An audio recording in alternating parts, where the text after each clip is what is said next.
What's up everybody, I am Jaspreet Singh and welcome to the Minority Mindset. On one of our recent videos, we received a comment that said all federal student loans should be forgiven or at least stop charging interest.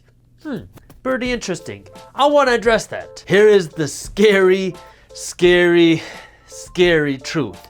Over 1 million people default on their student loans every single year, and 40% of all student loan borrowers are expected to be in default by 2023. Student loans suck. They are expensive and they're going to get even more expensive as interest rates keep going up. There's a lot of debate as to what should be done about this, so let's break it down.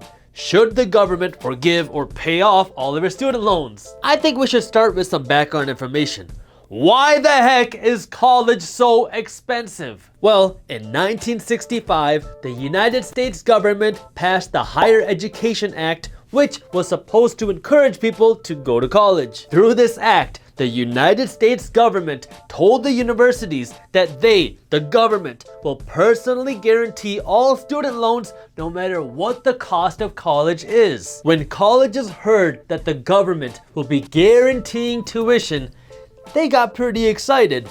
I'm gonna get paid no matter what, so they decided to raise their prices. The problem with that is the government doesn't have any money. They're not a profitable entity that sells goods in exchange for money. Well, they tried with things like the USPS, but that turned out to be a money-sucking disaster. The government gets their money to fund everything, including their business losses and their big paychecks and pensions from politicians, from taxpayers with tax dollars. And not surprisingly, the government is not very good at managing money. I mean, they have nothing to lose. They're playing with your money. Every single year, the government spends hundreds of billions of dollars more than it makes, and it's on track to spend trillions of dollars more than it makes in the coming years. If you've been following our channel, you know that overspending and over leverage is the #1 reason why the majority of people will never build wealth.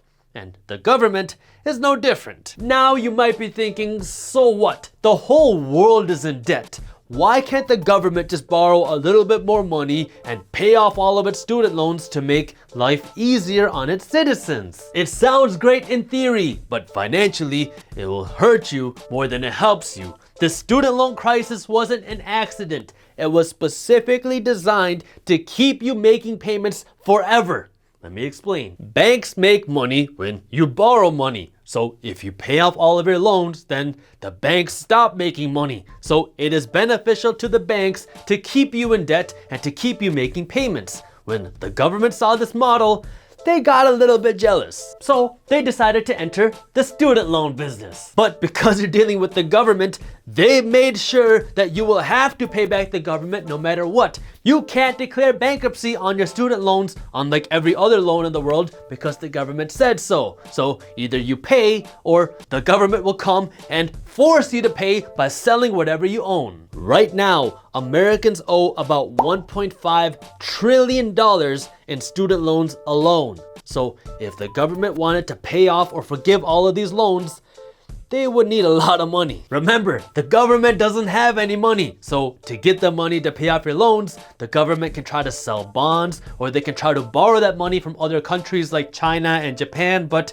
the United States already owes these countries trillions of dollars. But thankfully, we're not out of luck. The United States could borrow the money to pay off your student loans from the Federal Reserve. I knew the Fed would come in handy one day. Except the Federal Reserve is not a real bank. They don't have any money either. However, what the Federal Reserve does have is superpowers. The Federal Reserve has superpowers that not even Superman has. When the Fed wants money, they can just print it out of thin air. I wonder who would win in a fight, the Fed or Superman? So the government can borrow $1.5 trillion from the Federal Reserve and pay off all of your student loans, and everything is back to normal, right?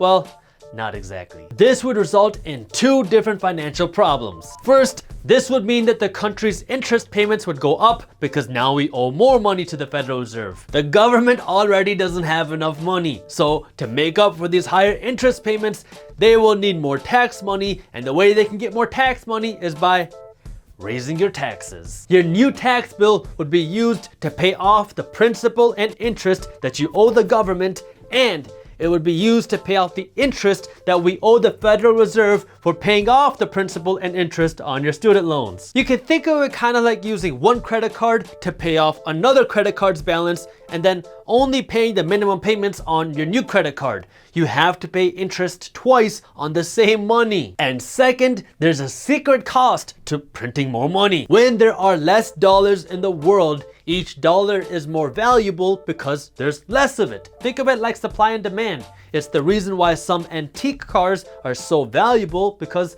there's so few of them out there. When you print money out of thin air, you make the value of each individual dollar go down because now there's so many dollars in the world. In other words, the value of your money, our paper currency, goes down, which makes the prices of everything else go up because you need more dollars to buy things. So cool, you don't have any more student loans, but now you have a higher tax bill, and now you can't afford food anymore because we printed so much money, so the cost of living has skyrocketed. Like I said, this student loan crisis was not an accident. It was designed so the average person would not be able to get out. This is why it is so important for you to learn how to use your money as a tool to make you more money and to create passive income streams. This way you can build your own wealth, because that's the only way out of this mess. And if you do want to learn more, we have an ebook on money and investing that you can read for free when you sign up for our money and finance newsletter. And you can do that by clicking the link up here or by clicking the link in the description